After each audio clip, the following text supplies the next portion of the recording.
ukuphelela kawufuni. Omunye uzelo ukuthi akafuni ukungcweliswa. Uyakuhle isitshwala ungangcweliswanga. Kulesibindi bani wena impalampala ingakhala ke. Uyasala. Anda uphelelana. Ukuphelela phela kuba nezinyathelo zontathu. Uzalwe kutsha, ungcweliswe, wembeswe ngamandla. Anti ngama requirements. Kungangiba njani lapha empalampaleni? Kuhambela abangaphelelanga? No.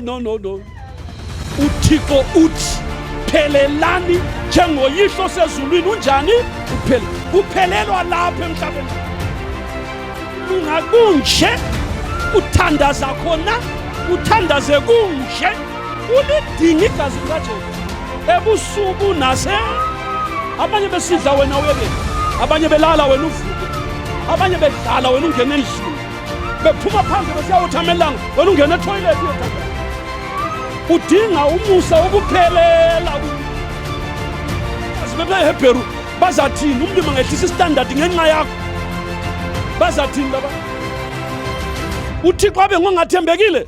Cha, uThixo ungcwele, uJehova ulungile, uThixo uthembekile. Wena nguwe kumele wenze something about your life. Do it. Wabangcwele wena.